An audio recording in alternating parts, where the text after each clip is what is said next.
sa follow-up check-up. Pero ang nangyari, na-admit ako wala sa oras. Hey everyone, good morning. Good morning. For today's video, Mama, go downstairs. A baby not go to inside. not go out, no? And Yeah. how about Nicole? Where Nicole going? And that's food. In the school, and baby go hospital. So for today's video, we are 40 weeks plus, 40 weeks and 3 days. What's my feet?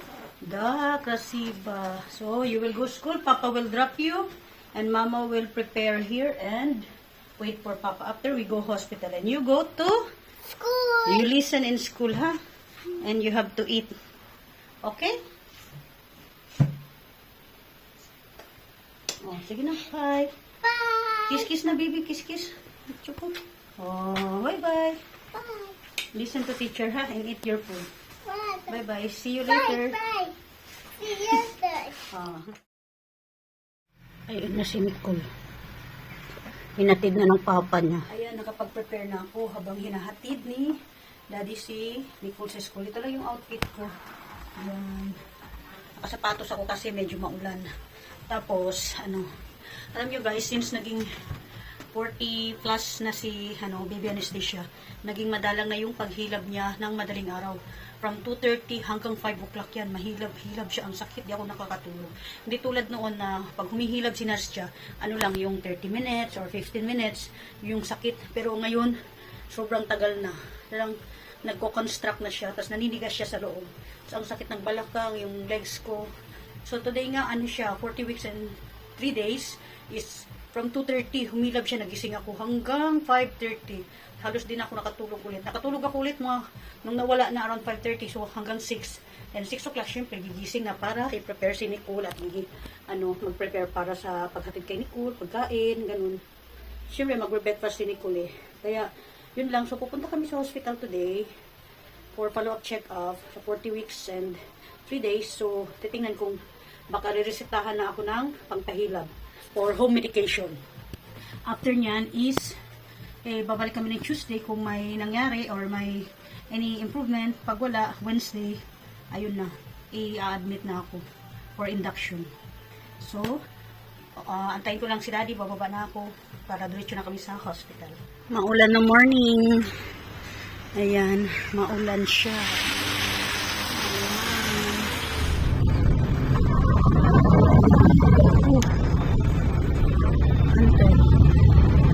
Haunted mansion. Dito na kami sa hospital. Siyempre, magsi-CR muna ako. Kasi 100% IE. CR muna tayo. Ayan. Hospital. You will go kaka? Ha? Today is Friday, June 26, 2026. Pumunta lang kami dito para sa follow-up check-up. Pero ang nangyari, na-admit ako wala sa oras. Construct kasi si baby, ayan. Nakita sa cardio, ano to yun? Cardiotography. Basta yun na yun. Sa baby heartbeat and baby movement na nagko-construct siya. Yun, doon. Yung machine na yun. Ayan. Nakita doon na nagko-construct si baby. Napanay paninigas na eh. Kaninang madaling araw. Kagabi actually. Kagabi pa. Grabe ng paninigas niya. Gabi-gabi na yun. Siguro 3. Simula nung nag-40 weeks siya. Panay paninigas na.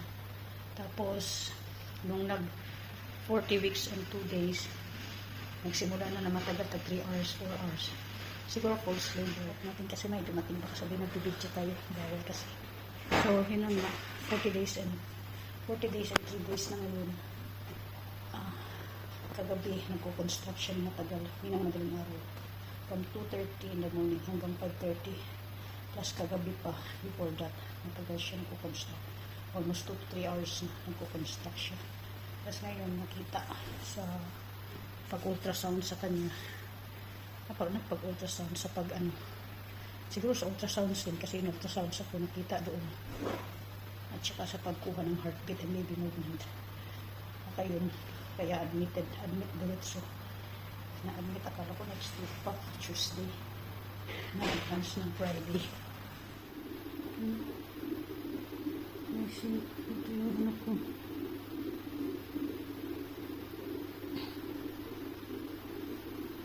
Nakahiga ako dito.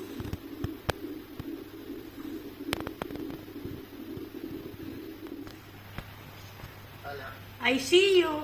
I'm waving you in the window. Look at here in the tree. On top. Look here. Look. Side, side, side. My hand is out in the window. Here, look up.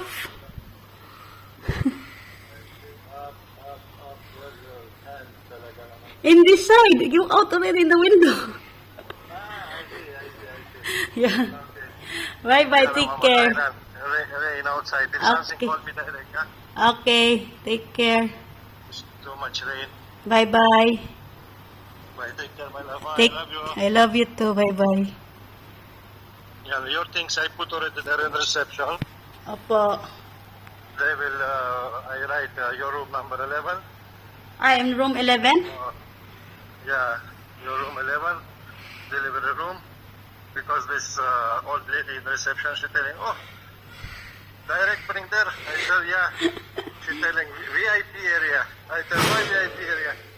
She telling, because today also good day, 26/06/2026. I tell, yeah. She tell, everybody want to deliver today. I tell, I hope. It's not yet delivering today. Yeah. I tell, they just put here. But this my room. This is my room. I Or- don't know. No Because, idea, my love. because this is delivery room. Maybe you will deliver today. Whew. Scary. But there's no toilet here. I don't know. For now you are there. Oh, Later we will see. okay, okay.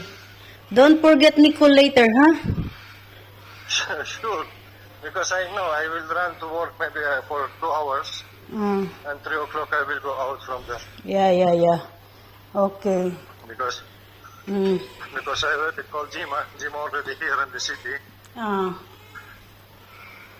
I told him. he knows already that I'm admitted. Yeah, I told him. He tell me, okay, but come at least for 1 hour, 2 hours. Ah, Because need to finish something there. And you can go.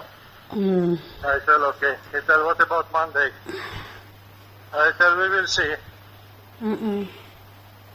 what will happen. Okay. Well, I call you later. I will book taxi. Okay, Daddy. Okay, take care. Okay, man. Okay, bye-bye. Take Love care, you. man. Bye-bye. If something, call direct. Huh? Opo. Okay. Take bye. care. Bye-bye. Natin na najusawa yung hospital bag ko. Wala pa dito yung baby bag. Ayan.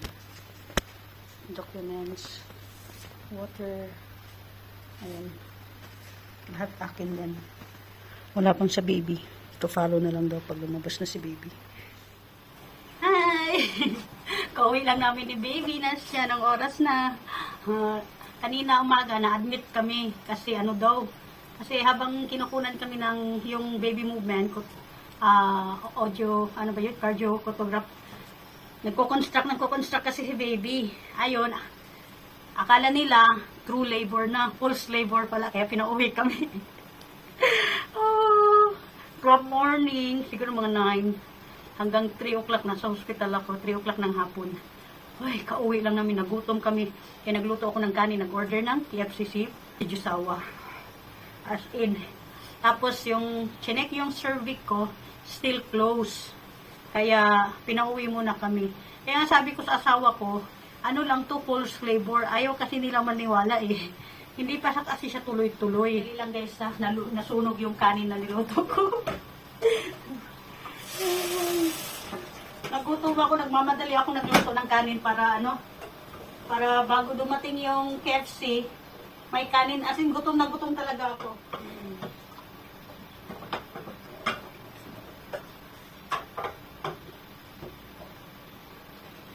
Walang pagkain na binigay sa amin. Kasi hindi pa, ewan ko bakit walang food na binigay. Baka dahil sa almost lunchtime na ako dumating doon, kaya walang kanin na rasyon para sa akin. walang order ba, kumbaga walang order na hindi ako kasama sa order. Kaya yun, nagutom. Siguro, akala ni doktora, true ano na. Kasi grabing hilab kasi ni baby nung panay yung kinunan siya ng baby movement sa cardio. Tapos yung sa ultrasounds, panay ganun niya. So, akala siguro nila true labor na, hindi pa naman true labor. Ano pa lang yun, although sumasakit siya ng 3 hours tuloy-tuloy, pero feeling ko hindi pa talaga true labor, yung pulse labor pa. Kaya ito, pinauwi kami.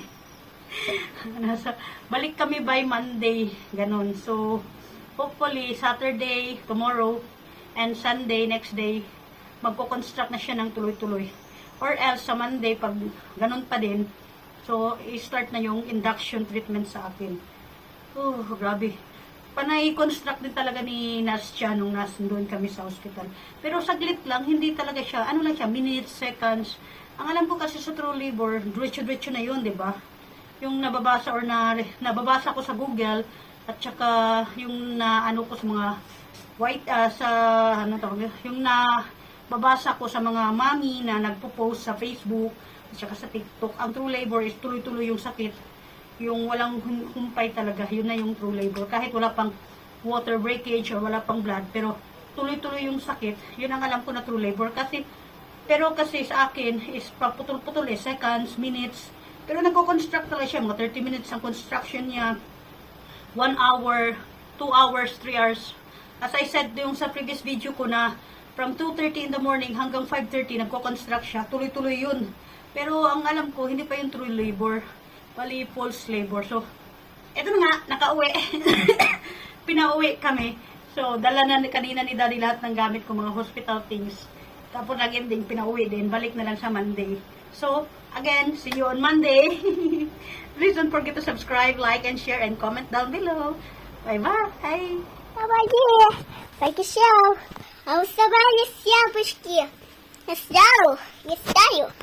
Давай, чук. Давай. Ой, еще свипайте. Это я. Привет, guys. Я где-то волк. Это what? What? Don't subscribe me. Ayan, nagutom ang buntis sa hospital na half day. Buyag pag chicken, ganitong ulam. I'm ready. Да. Это каячи, это хат. Это на каячи. Это кут. Kushay. Ням.